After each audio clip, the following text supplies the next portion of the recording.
श्री मौनी बाबा भगवान की जय। श्री सतगुरुवे नमः। श्री सतगुरुवे नमः। शिवोहम शिवोहम शिवोहम।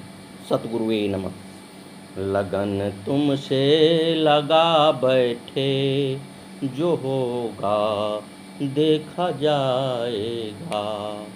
लगन तुमसे लगा बैठे, जो होगा देखा जाएगा।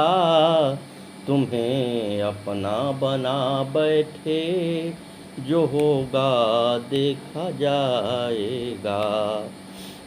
लगन तुमसे लगा बैठे, जो होगा देखा जाएगा।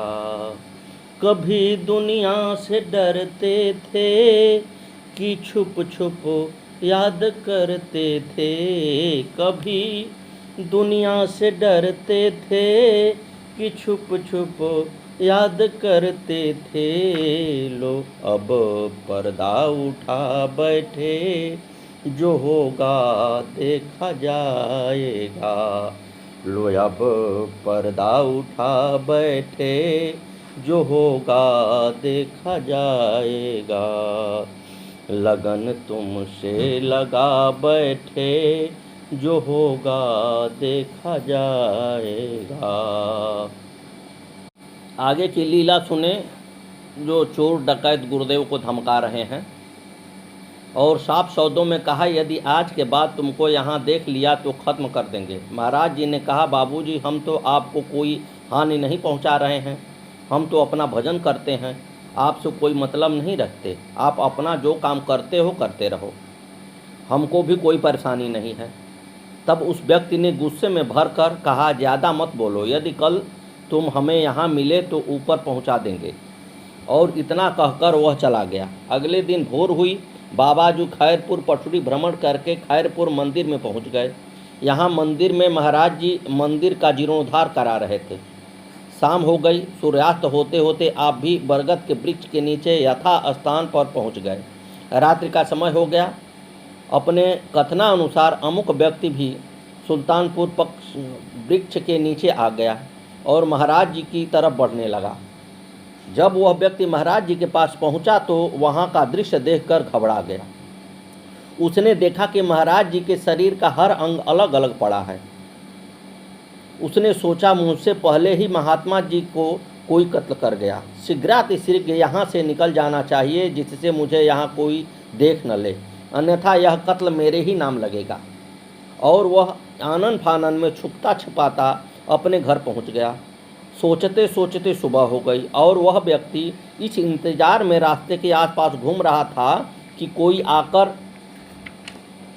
यह कहे कि महात्मा जी का किसी ने कत्ल कर दिया है। लेकिन इस अशुभ सूचना को देने वाला कोई नहीं आया, बल्कि कुछ ही समय बाद जब उसने मौनी बाबा को गांव की तरफ आते देखा तो वह हतप्रभ रह गया। उसे अपनी आंखों पर विश्वास ही नहीं हो रहा था। वह सोचने पर मजबूर था कि मैंने जो रात्रि के समय देखा वह भ्रम था या जो वो अब देख रहा हूँ वह भ्रम है। अगर रात्रि का दृश्य भ्रम है तो वह गर्दन, धड़, बाजू, दोनों टांग सब अलग अलग पड़े थे, वह किसके थे? और यदि वह दृश्य इन्हीं के शरीर का था तो फिर अब ये जिंदा कैसे हो गए? यह सोच ही रहा था कि तब तक महाराज जी उसके पास आ गए। वह व्यक्ति बाबा के श्री चरणों में गिर गया और बराबर अपनी गलतियों की माफ़ी मांगने लगा। बाबा अपनी चिर पंचित भाषा से बोले, अरे कोई गलती ना हुई, और कहते हुए घुघरावली की तरफ निकल गए। स्वामी जी का घुघरावली, चंद्रवती तथा डल्लो माता जी के यहाँ आना जाना था। महाराज जी कभी कुटी में कभी बरगद के पेड़ के नीचे रात्रि व्यतीत करते और इसी प्रकार समय बीतता गया। सन 1969-70 ईस्वी में बनवारीपुर वाले दादा शिवपाल व दादा सूरजपाल को महाराज जी के दर्शन हुए। दोनों ही भक्त प्रवृत्ति के लोग थे, दोनों ही गुरु महाराज के श्रद्धावान भक्त थे। इसमें दादा सूरजपाल तपेश्वरी भक्त थे, बहुत ही सात्विक वृत्ति के, बहुत ही निष्ठावान व समर्पित भक्त थे।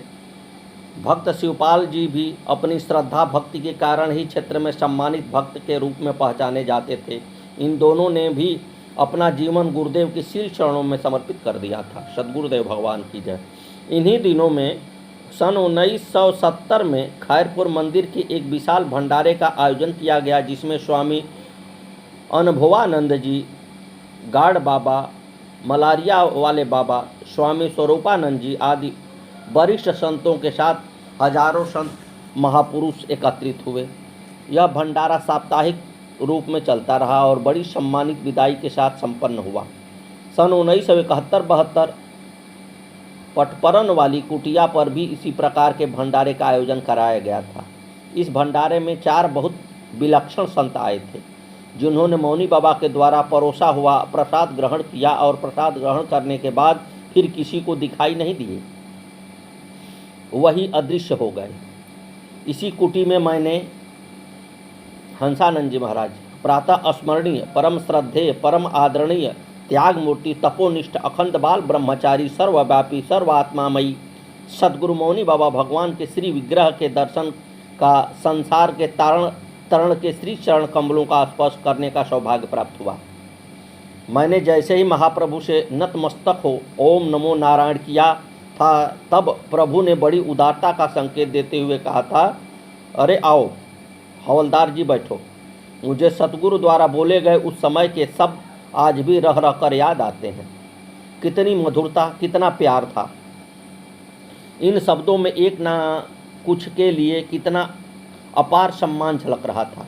मेरे दोनों हाथ जुड़े गए और शर्मिंदगी के साथ मैंने कहा, प्रभु आपके द्वारा कहे गए शब्दों से मुझे शर्मिंदगी महसूस हो रही है। मुझे सब लोग हुकुम सिंह कहकर पुकारते हैं। यदि आप भी हुकुम सिंह से ही संबोधित करें तो मुझे ज़्यादा सुखद महसूस होगा। तब तुरंत ही मेरे स्वामी ने कहा, अरे तो कोई बात नहीं, हम तो हुकुम सिंह ही कह दिया करेंगे। कितनी मधुर अपनापन और कितना प्यार था इन शब्दों में, मैं उनका वर्णन किन्हीं शब्दों में भी नहीं कर सकता। हम तो हुकुम सिंह ही कह दिया करेंगे। यह मेरे सतगुरु भगवान के द्वारा बोले गए शब्द मेरे जीवन के भविष्य काल के लिए महावाक्य के रूप में महान आदर्श बनकर मुझे मेरे श्री गुरु जी के श्री चरणों की भक्ति के लिए एक विशेष प्रेरणा स्रोत बनकर मार्गदर्शन बन गए। मैं इस वाक्य और व्यवहार के बारे में कुछ सोचा करता था। सोचता, क्या मौनी बाबा मुझे पहले से जानते हैं? मेरे लिए हवलदार का संबोधन करने से महसूस हुआ कि श्री गुरुदेव को मेरे फौज में रहने का भी पता था। क्या गुरु जी मेरे अब तक की जीवन शैली के बारे में पूर्ण रूपेण जानते हैं? कहीं मेरे पूर्व जन्म का संस्कार तो उदय नहीं हो गया, जो मेरे और बाबा के पूर्व जन्म के मिलन का दर्शा रहा है? अवश्य ही कोई संस्कार ही जागृत हुआ है, क्योंकि कह दिया करेंगे यह भविष्य के लिए संकेत कर रहा है कि मेरा भावी जीवन इनके ही श्री चरणों में व्यतीत होना है। इसलिए मुझे हर व्यसन को त्याग कर इनके श्री चरणों में अपने आप को समर्पित कर न्यौछावर हो जाना चाहिए। इसी भावना के साथ गुरुपद भी सक्रिय हो गया। गुरु चरणों का बन दीवाना, गुरु चरणों में नित शीश झुकाना, यह नियम धारमान बंदे तज मोह माया के धंधे। सदगुरु की शरण चलो मन के विकार तज, सोहय गहने पहन करके चलो भाई सजधज। भवतरणी बताई जग श्री गुरु चरण रज, भव पार करे श्री गुरु पद पंकज। ना पड़े काल गल फंदे तज मोह माया के बंदे।